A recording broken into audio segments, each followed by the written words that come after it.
Bertemu kembali kita dalam pembicaraan tentang hukum dan etika bisnis. Kali ini kita akan menyoroti mengenai subjek hukum dalam hukum dan etika bisnis. Adapun subjek hukum merupakan salah satu bagian dari hukum dan etika bisnis. Materi ini membahas mengenai badan hukum dan non-badan hukum. Topik diawali dengan memahami definisi badan hukum dan non-badan hukum, klasifikasinya, dan perbedaan mendasar antara badan usaha berbadan hukum dan non-berbadan hukum.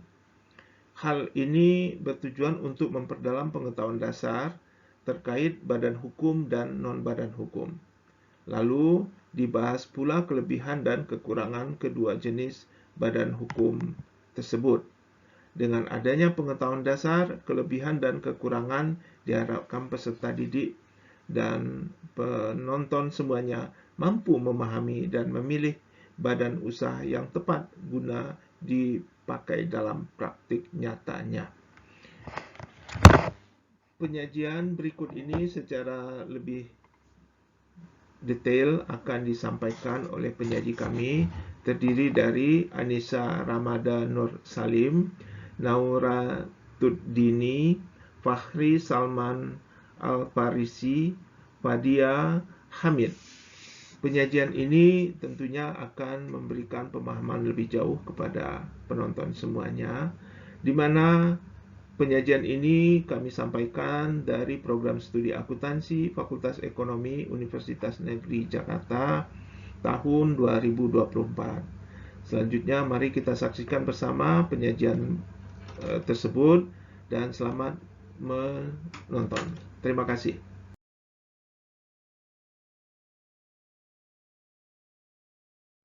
Baik, Assalamualaikum warahmatullahi wabarakatuh. Salam sejahtera untuk kita semua, Om Swastiastu, Namo Buddhaya, dan salam kebajikan. Para hadirin yang terhormat, perkenalkan kami adalah kelompok 7.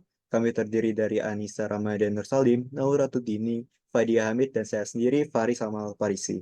Pada kesempatan ini, kami akan mempresentasikan tentang subjek hukum, yang dimana subjek hukum ini memuat dua hal penting, yaitu badan hukum dan non-badan hukum. Kami ingin mengucapkan terima kasih kepada Bapak Profesor Dr. Mardi, MSI, selaku dosen pengampu di mata kuliah Hukum dan Etika Bisnis atas kesempatan yang diberikan kepada kami untuk presentasi hari ini. Dan juga terima kasih atas perhatiannya untuk teman-teman kami dari kelas B yang kami banggakan. Pada presentasi kali ini, kami memiliki 3 pokok pembahasan. Yang pertama, perbedaan dasar, di mana perbedaan dasar ini akan dijelaskan oleh rekan saya, Naura Tutini dan juga Fadia Hamid. Lalu kelebihan dan kekurangan badan usaha berbadan hukum akan dijelaskan oleh Anissa, dan juga kelebihan dan kekurangan badan usaha non berbadan hukum akan dijelaskan oleh saya sendiri.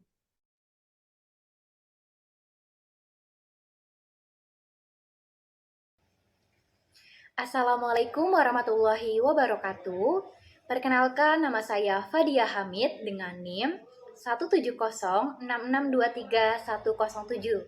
Pada kesempatan kali ini, saya akan membahas tentang perbedaan dasar dari badan usaha berbadan hukum dan juga badan usaha non berbadan hukum. Nah, pada slide yang pertama ini kita akan membahas terlebih dahulu. Sebenarnya, apa sih badan usaha itu?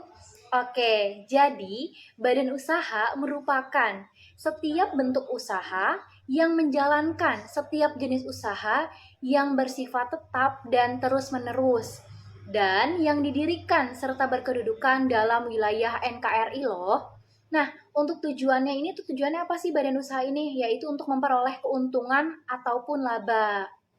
Nah, bentuk usaha ini dapat diartikan setiap tindakan, perbuatan, atau kegiatan apapun dalam tujuan untuk memperoleh keuntungan atau laba. Nah, dalam melakukan suatu kegiatan usaha ini, ada yang namanya pelaku usaha.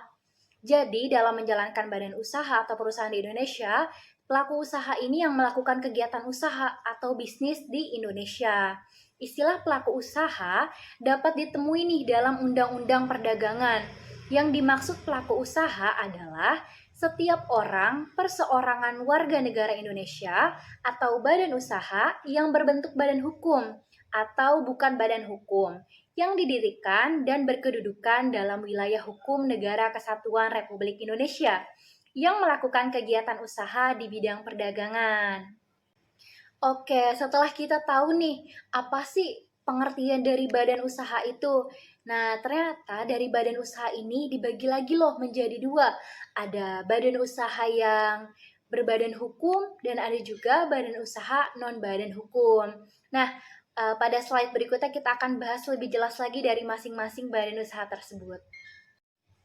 Oke, selanjutnya pada slide kali ini kita bakalan bahas nih, kira-kira apa sih perbedaan dasar dari badan usaha berbadan hukum dan juga badan usaha non-badan hukum.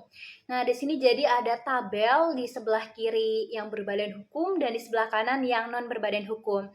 Jadi, kalau misalnya yang berbadan hukum nih, kita lihat pada poin yang pertama di sini dia mengatakan bahwa badan usaha yang berbadan hukum itu status harta kekayaannya adalah milik badan usaha tersebut. Nah, sedangkan pada badan usaha yang non-badan hukum, status kepemilikan hartanya ada pada pemiliknya. Nah, kalau misalnya kita lihat perbedaan yang kedua di sini, poin kedua. Kalau misalnya pada badan usaha yang berbadan hukum, tanggung jawab badan terletak pada badan usaha itu sendiri. Kalau misalnya yang non-badan hukum, ternyata tanggung jawab badan usaha itu terletak pada pribadi pemiliknya. Kalau tadi di badan hukum dia tanggung jawab sendiri dari badannya itu, kalau misalnya yang non-badan itu pribadi sifatnya. Nah, perbedaan dasar yang ketiga itu ada pada kerugian nih. Jadi tanggung jawab atas kerugian yang diderita terbatas pada harta kekayaan badan usaha tersebut. Itu untuk yang berbadan hukum. Nah, gimana kalau misalnya yang non-badan hukum?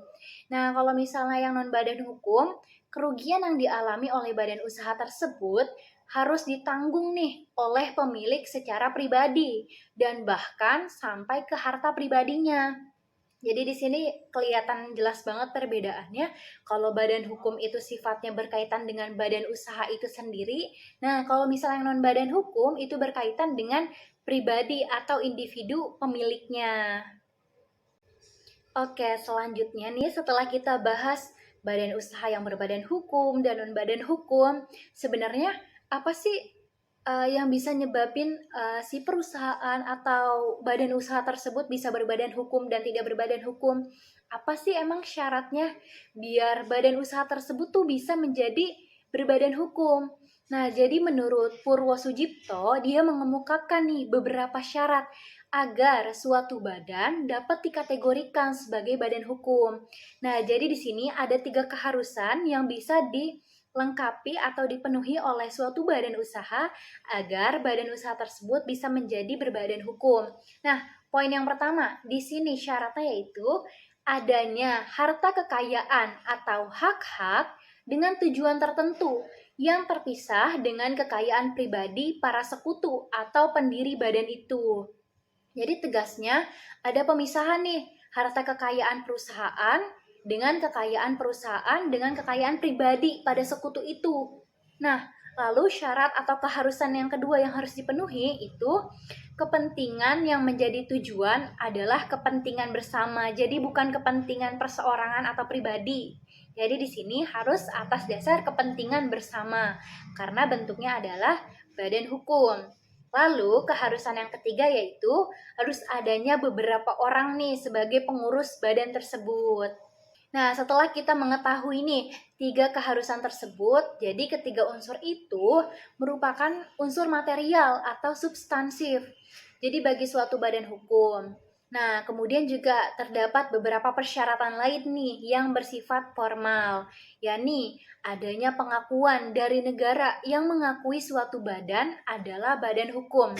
Jadi setelah 3 keharusan tadi, ternyata ada juga nih syarat formal, yaitu adanya pengakuan dari negara bahwa badan tersebut dapat dikategorikan sebagai badan hukum. Oleh karena itu, apabila nih kita merujuk kepada pendapat Purwo Sujipto, suatu badan usaha yang berbadan hukum dapat dikatakan sebagai badan hukum apabila syarat material dan syarat formil dalam badan tersebut secara kumulatif telah terpenuhi. Nah, jadi berdasarkan pemaparan yang telah dipaparkan sebelumnya, secara umum nih kita bisa bedain nih antara badan usaha yang berbadan hukum dan juga yang enggak berbadan hukum. Nah, letak perbedaannya ini tuh terletak paling menonjol antara kedua golongan tersebut tuh terletak pada harta kekayaan badan usaha tersebut dan juga tanggung jawab dari para sekutu atau orang-orang yang terlibat dalam badan usaha tersebut. Kalau misalnya kita lihat nih dari si badan usaha berstatus badan hukum, dia itu bentuk pertanggungjawabannya cuma sebatas modal yang dia masukin ke dalam perusahaan tersebut.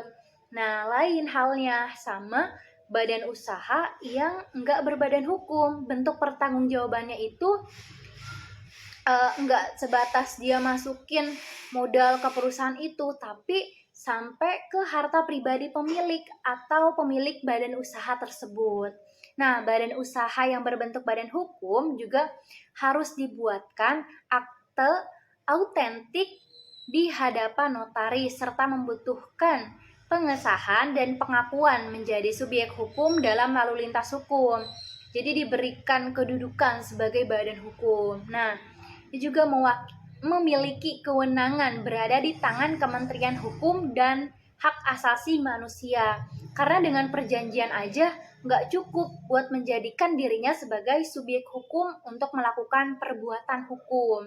Nah, sedangkan dalam badan usaha tidak berbadan hukum, akte pendirinya itu hanya dibuatkan akte di bawah tangan atau dapat juga dibuatkan ke dalam bentuk akte autentik. Ketentuan ini tuh diberlakukan untuk melakukan hubungan dengan pihak ketiga, kecuali ada peraturan perundang-undangan yang mengaturnya.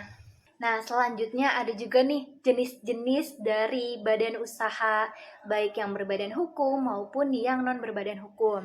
Kalau misalnya jenis dari badan usaha yang berbadan hukum, contohnya ada PT atau perseroan terbatas dan ada juga koperasi. Kalau misalnya untuk yang badan usaha non berbadan hukum, itu contohnya ada persekutuan perdata, persekutuan firma, dan juga persekutuan komanditer atau CV.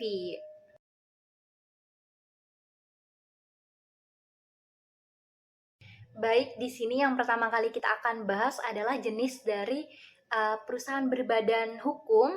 Itu yang pertama ada perseroan terbatas atau PT. Jadi mengutip dari buku Hukum Perseroan Terbatas dengan penulisnya yaitu Yahya Harahap, dia mengatakan dan menjelaskan bahwa pada dasarnya suatu PT itu harus memenuhi beberapa syarat nih. Di sini dia buat menjadi 4 poin. Poin pertama, syaratnya yaitu merupakan persekutuan modal. Lalu syarat yang kedua itu didirikan berdasarkan perjanjian. Lalu persyaratan yang ketiga melakukan kegiatan usaha, dan persyaratan yang keempat yaitu lahirnya perseroan melalui proses hukum dalam bentuk pengesahan pemerintah. Nah, karena PT adalah persekutuan modal, maka pemegang saham hanya bertanggung jawab sebatas saham yang dimilikinya, nggak meliputi harta kekayaan milik pribadinya.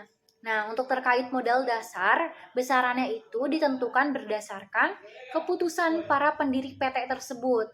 Modal dasar PT harus ditempatkan dan disetor nih, paling sedikit yaitu 25% yang dibuktikan dengan bukti penyetoran yang sah. Selanjutnya jenis dari badan usaha berbadan hukum yang kedua, yaitu ada koperasi. Jadi koperasi itu apa sih? Nah, koperasi adalah badan usaha yang beranggotakan orang-orang atau badan hukum. Koperasi dengan melandaskan kegiatannya berdasarkan prinsip koperasi sekaligus sebagai gerakan ekonomi rakyat berdasarkan atas asas kekeluargaan. Nah, jadi sifat keanggotaan koperasi itu sukarela, nggak ada paksaan untuk menjadi anggota koperasi dan terbuka bahwa tidak ada pengecualian untuk menjadi anggota koperasi. Selanjutnya di sini kita akan membahas jenis-jenis dari badan usaha non berbadan hukum. Nah, jenis yang pertama yang akan kita bahas adalah persekutuan Perdata. Jadi berdasarkan pasal 1618 KUH Perdata, dia memberikan definisi dari persekutuan perdata itu. Jadi, persekutuan perdata berdasarkan pasal tersebut adalah suatu perjanjian di mana dua orang atau lebih mengikat diri untuk memasukkan sesuatu dalam suatu kepemilikan bersama dengan tujuan untuk membagi di antara mereka keuntungan atau manfaat yang timbul daripadanya. Nah, dari pengertian tersebut dapat kita tarik kesimpulan bahwa persekutuan perdata adalah suatu persekutuan yang bertujuan untuk mencari keuntungan dengan sesuatu pekerjaan atau jabatan dengan atau tidak memakai nama bersama. Nah, jadi kalau misalnya kita analisis lagi nih lebih dalam, ciri-ciri dari suatu persekutuan perdata, poin yang pertama, ada suatu perjanjian kerjasama antara dua orang sekutu atau lebih di masa masing-masing sama derajatnya. Yang satu tidak berada di bawah perintah yang lain maksudnya. Nah, untuk mencapai suatu tujuan bersama. Nah, terus ciri kedua juga nih, maksud atau tujuan kerjasama itu adalah untuk memperoleh keuntungan atau manfaat, umumnya bersifat ekonomi, untuk kepentingan para sekutu itu sendiri. Nah, ciri yang ketiga itu untuk mencapai tujuan bersama, di mana masing-masing sekutu memasukkan barang, uang, atau keahlian ke dalam kerjasama. Selanjutnya, kita akan membahas jenis yang kedua, yaitu persekutuan firma. Nah, dalam pasal 16 KUH Dagang itu dia menjelaskan, dia memberikan suatu definisi dari persekutuan firma itu tersendiri. Nah, isinya yaitu persekutuan firma adalah suatu persekutuan perdata yang menjalankan usaha dengan nama bersama. Selain itu, dalam pasal 18 KUH Dagang juga menentukan nih sebagai berikut bahwasanya dalam persekutuan firma, setiap sekutu bertanggung jawab secara tanggung renteng untuk seluruhnya atas perikatan persekutuan.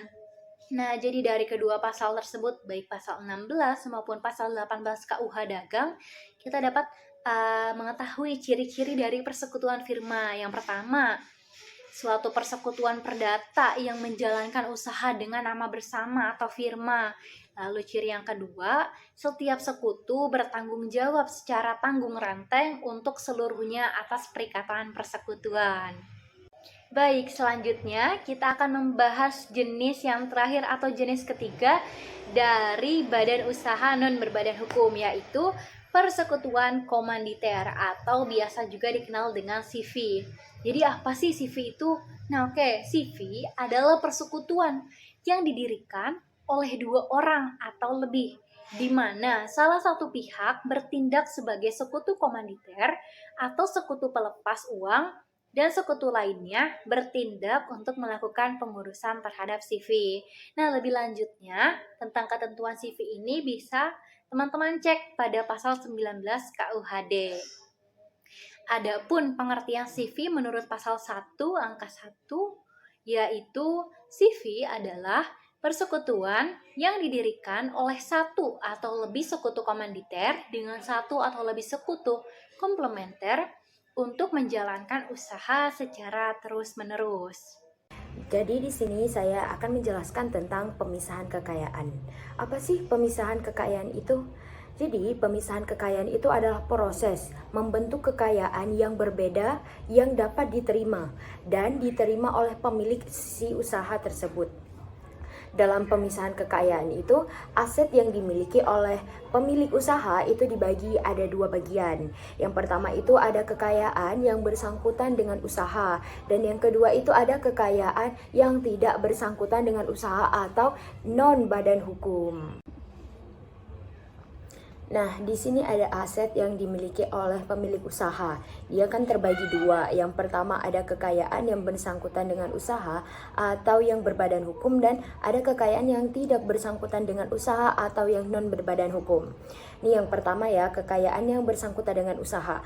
Jadi pemisahan kekayaannya itu dilakukan melalui proses pembuatan pendirian usaha yang mengatur bagian dari kekayaan yang bersangkutan dengan usaha. Nah, bagian kekayaan yang tidak bersangkutan dengan usaha yang disebut kekayaan pribadi diterima oleh pemilik usaha dalam bentuknya itu saham. Sedangkan kekayaan yang tidak bersangkutan dengan usaha atau yang non berbadan hukum, pada usaha non berbadan hukum ini pemisahan kekayaan dilakukan melalui proses pengubahan bentuk usaha. Bagian kekayaan yang bersangkutan dengan usaha yang disebut kekayaan usaha diterima oleh usaha dan tidak diterima oleh pemilik usahanya. Nah, di sini ada prosedur pendirian.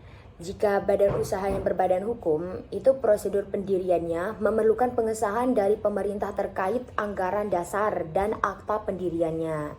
Seperti PT yang membutuhkan pengesahan dari Menteri Hukum dan HAM. Yang kedua itu badan usaha yang tidak berbadan hukum. Jadi prosedur pendiriannya itu tidak selalu diwajibkan membuat akta pendirian di notaris.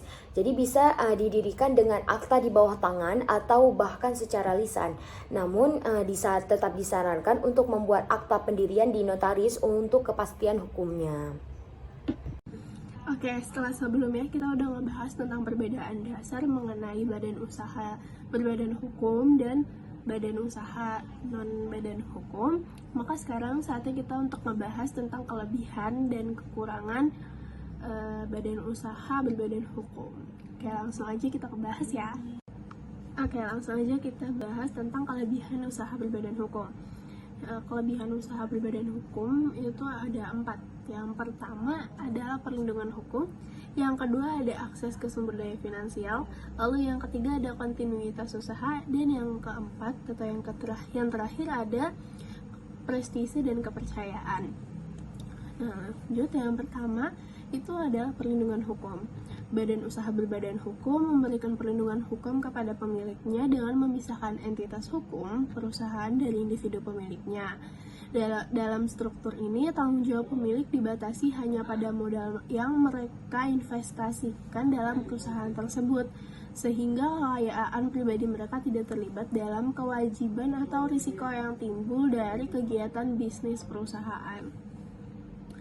Dengan kata lain, jika perusahaan mengalami kegagalan atau menghadapi tuntutan hukum, aset pribadi pemilik tidak akan digunakan untuk menutupi kerugian perusahaan tersebut, melainkan hanya aset perusahaan yang dapat digunakan untuk membayar kewajiban. Ini memberikan tingkat perlindungan yang penting bagi pemilik perusahaan, memungkinkan mereka untuk berinvestasi dan mengembangkan bisnis tanpa risiko. Lalu yang kedua ada akses ke sumber daya finansial. Badan usaha berbadan hukum memiliki akses yang lebih mudah ke sumber daya finansial seperti pinjaman bank dan investasi modal ventura. Karena badan usaha memiliki keberadaan hukum yang terpisah dari pemiliknya, lembaga keuangan lebih nyaman memberikan pinjaman atau menanamkan investasi modal pada badan usaha ini karena adanya perlindungan hukum dan struktur yang lebih terorganisir. Kemampuan untuk mendapatkan sumber daya finansial ini memungkinkan badan usaha untuk melakukan ekspansi usaha, memperluas operasi, mengembangkan produk baru, atau memasuki pasar baru dengan lebih mudah. Dengan demikian, badan usaha berbadan hukum dapat memanfaatkan peluang pertumbuhan dan meningkatkan nilai perusahaan dengan menggunakan sumber daya finansial yang ada. Lalu yang ketiga itu ada kontinuitas usaha. Kontinuitas usaha adalah salah satu kegiatan utama dari badan usaha berbadan hukum. Meskipun terjadi perubahan kepemilikan atau kepemimpinan, entitas hukum perusahaan tetap ada dan beroperasional. Ini berarti bahwa perusahaan dapat terus beroperasi secara normal tanpa mengalami gangguan besar, memberikan kepastian kepada karyawan, pemasok, dan pelanggan bahwa layanan atau produk yang disediakan oleh perusahaan akan tetap tersedia. Bahkan jika ada pergantian pemilik atau manajemen, proses bisnis dan hubungan dengan pihak luar dapat tetap berlangsung lancar. Dengan demikian, kontinuitas usaha yang terjamin oleh badan usaha berbadan hukum membantu mempertahankan kepercayaan dan reputasi perusahaan di pasar. Lalu yang terakhir dari kelebihan usaha berbadan hukum yaitu ada prestise dan kepercayaan. Ini adalah aspek penting yang seringkali terkait dengan badan usaha berbadan hukum. Entitas yang memiliki status hukum yang jelas dan terpisah dari pemiliknya cenderung dianggap lebih stabil dan dapat diandalkan dalam jangka panjang oleh mitra bisnis. Selain itu ada diandalkan oleh pemasok dan tentu aja pelanggan. Hal ini karena badan usaha berbadan hukum biasanya tunduk pada regulasi yang ketat, memiliki proses pengelolaan dan pengambilan keputusan yang terstruktur, serta memiliki keterbukaan dan keteraturan yang tinggi dalam operasinya. Sebagai hasilnya, entitas ini mendapatkan reputasi yang baik dalam komunitas bisnis dan masyarakat secara umum, yang dapat meningkatkan daya tariknya sebagai mitra bisnis. Nah, setelah ngebahas kelebihan dari badan usaha berbadan hukum tadi, maka tentu aja kita harus ngebahas tentang kekurangan dari badan usaha berbadan hukum. Nah, untuk kekurangan dari badan usaha berbadan hukum itu ada 4 juga. Yang pertama ada birokrasi dan regulasi, yang kedua ada pajak dan kewajiban hukum, lalu yang ketiga itu ada keterbatasan pemilik dan kontrol, dan yang terakhir ada ketidakpastian hukum.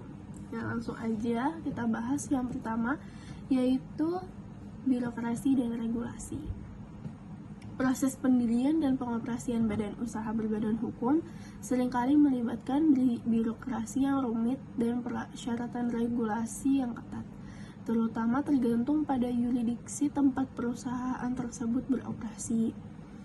Proses pendirian seringkali melibatkan pengajuan dokumen yang memenuhi standar hukum yang ditetapkan, seperti akta pendirian, perjanjian kemitraan, dan persyaratan lainnya yang dapat memakan waktu dan memerlukan pengurusan formalitas yang kompleks. Setelah didirikan, badan usaha harus mematuhi berbagai peraturan regulasi yang berlaku baik dalam hal perpajakan, perizinan, ketenaga kerjaan, maupun bidang lainnya. Kepatuhan terhadap regulasi ini memerlukan pemantauan terus-menerus dan kepatuhan yang ketat yang dapat menambah beban administratif dan biaya operasional perusahaan.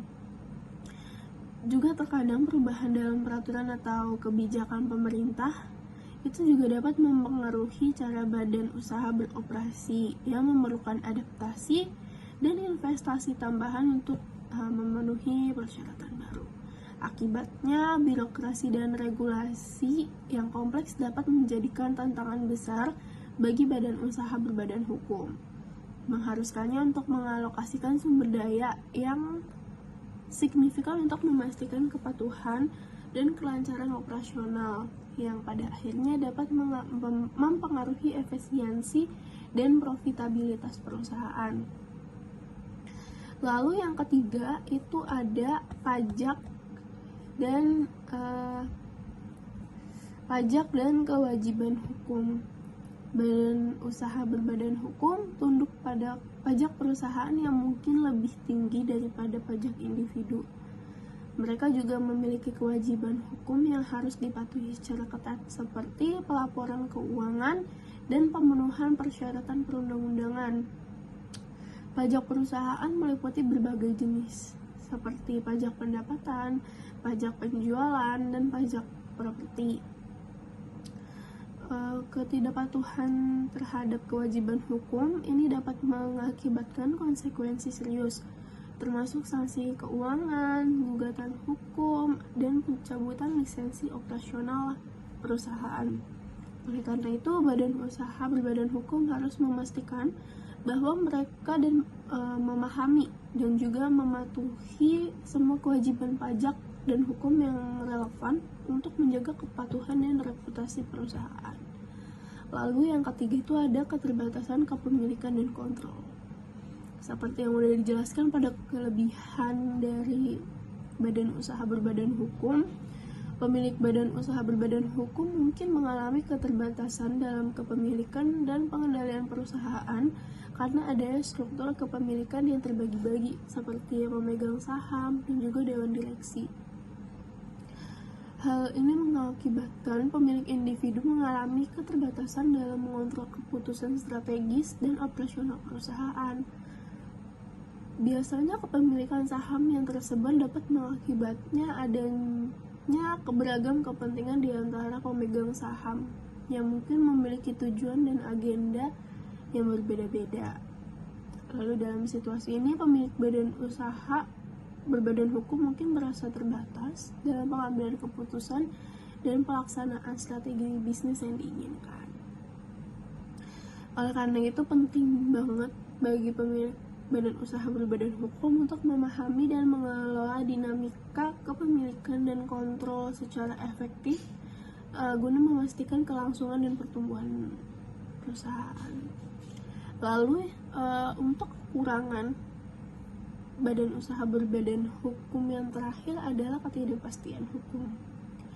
Perubahan dalam hukum dan regulasi perusahaan yang menyebabkan ketidakpastian bagi badan usaha berbadan hukum yang mungkin perlu menyesuaikan operasinya untuk mematuhi perubahan tersebut.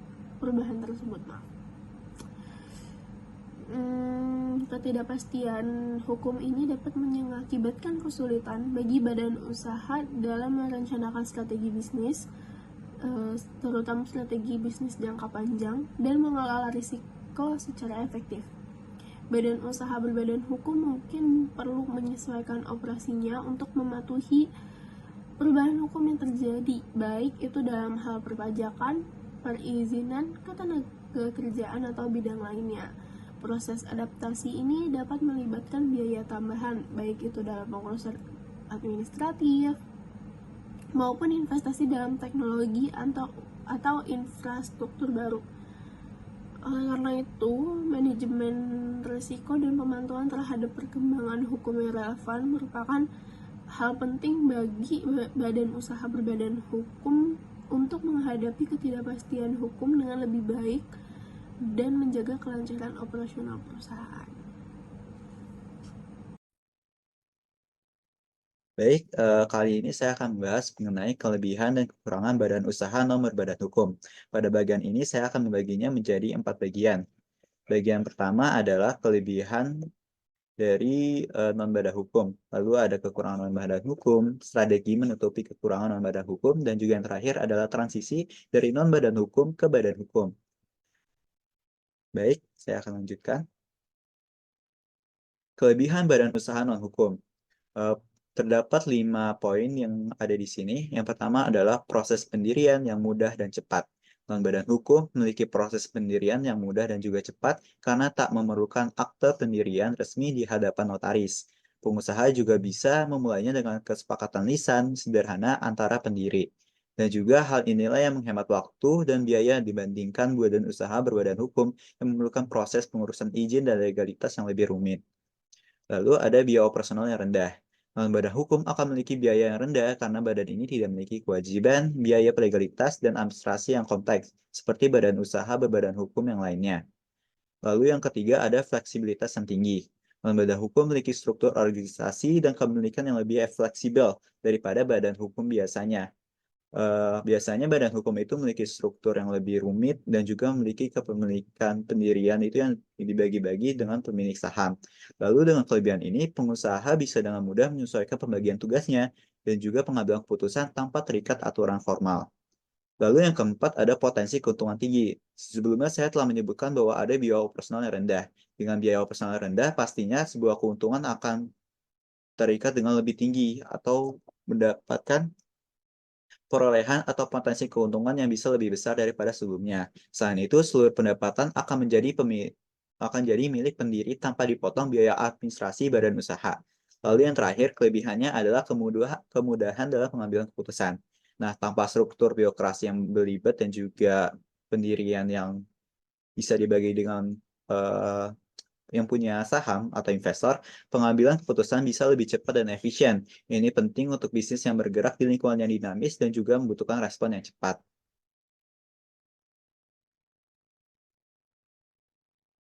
Lanjut kekurangan badan usaha non-hukum. Terdapat 5 poin juga.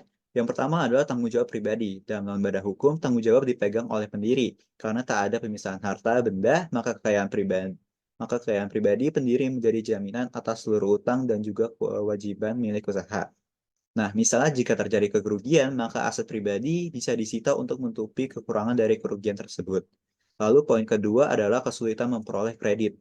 Non-badan hukum umumnya bukan badan yang memiliki legalitas.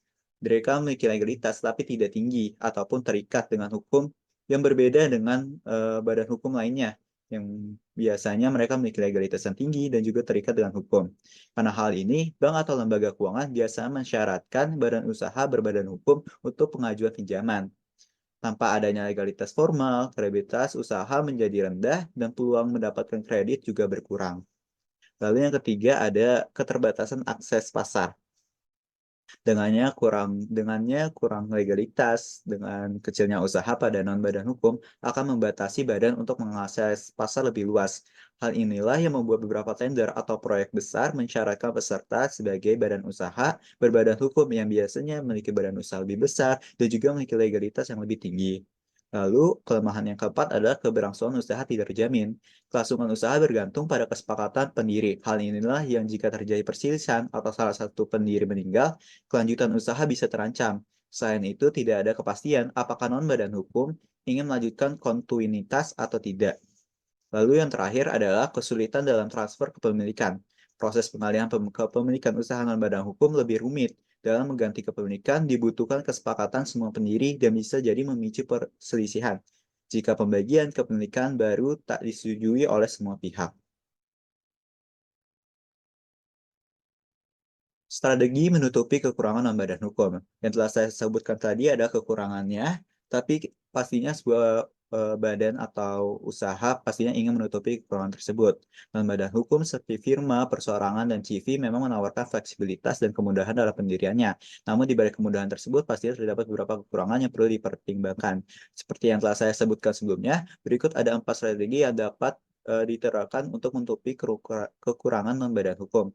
Yang pertama adalah membuat perjanjian tertulis. Pendiri harus membuat perjanjian tulis yang jelas dan rinci dengan semua pihak yang terlibat dalam bisnis, seperti mitra bisnis, karyawan, dan juga pelanggan. Perjanjian tulis ini harus dipastikan mencakup semua aspek penting, seperti hak dan kewajiban masing-masing pihak, mekanisme penyelesaian sengketa, dan lain sebagainya.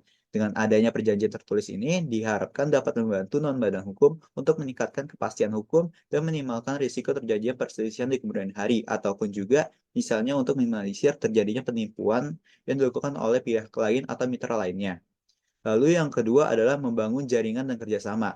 Badan hukum perlu membangun jaringan dan kerjasama dengan berbagai pihak, seperti pengusaha lain, organisasi bisnis, dan juga pemerintah.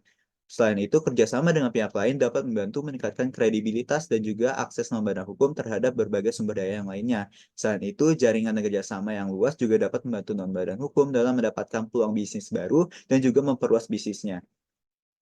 Yang ketiga adalah membangun reputasi dan kredibilitas. Lembaga hukum harus menjaga komitmen dan juga memenuhi semua kewajiban bisnis dengan tepat waktu. Dan juga lembaga hukum dapat membangun reputasi yang baik dengan memberikan pelayanan yang berkualitas kepada para pelanggan. Dengan reputasi dan kredibilitas yang baik dapat membantu lembaga hukum untuk menarik mitra bisnis dan juga investor. Lalu strategi yang keempat adalah memisahkan harta kekayaan pribadi dan bisnis. Maksudnya adalah non-badan hukum perlu menggunakan rekening bank yang berbeda ataupun terpisah untuk transaksi bisnis dan juga pribadi. Hal ini dilakukan untuk menghindari menggunakan aset pribadi untuk keperluan bisnis. Pemisahan harta kekayaan ini juga dapat membantu melindungi aset pribadi dari risiko tuntutan dan kebangkrutan sebuah bisnis nantinya.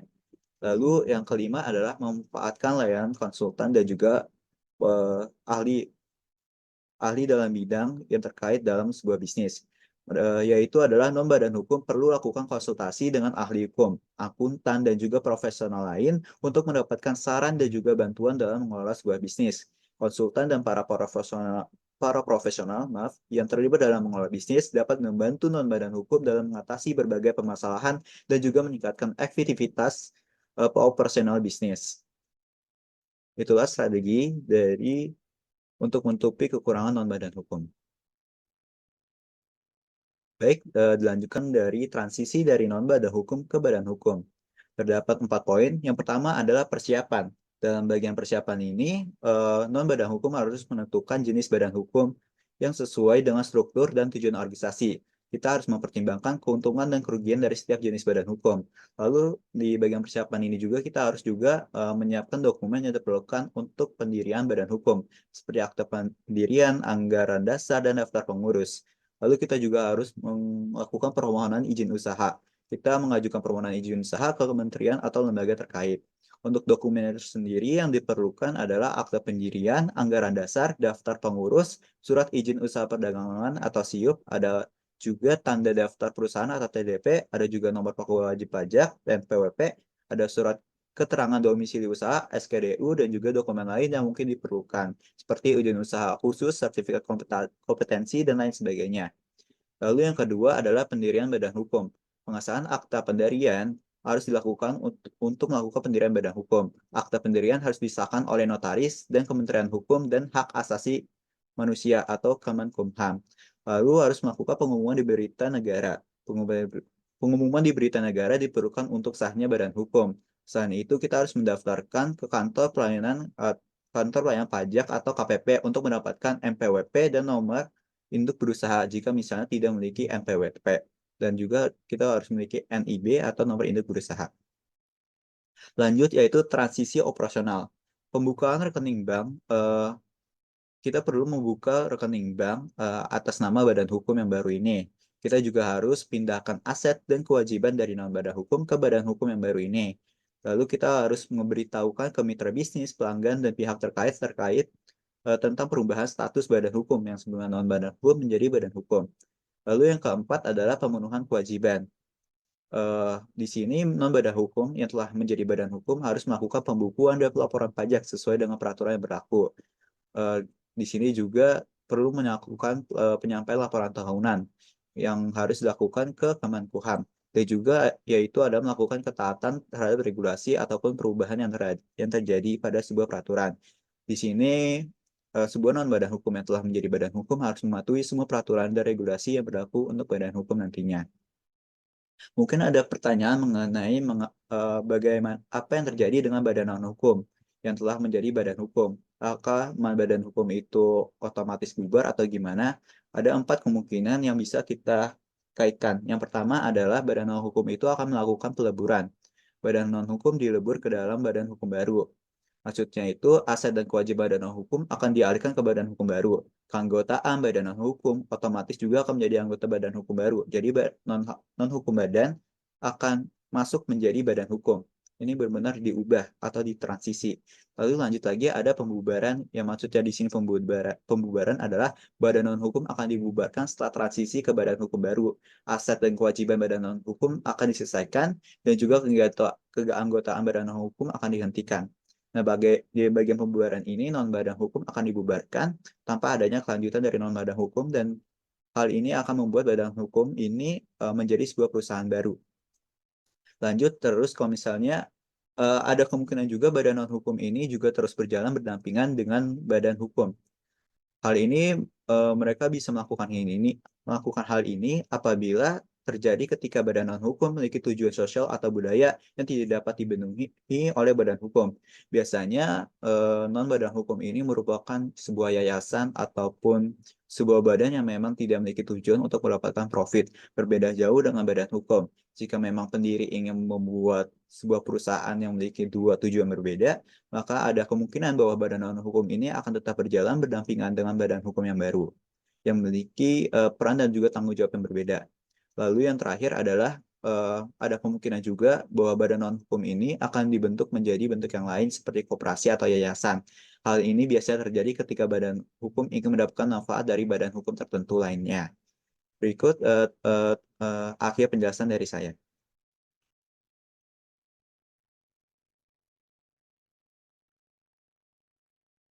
Berikut adalah referensi yang kami gunakan sebagai acuan untuk mengerjakan presentasi ini dan juga video pembelajaran ini.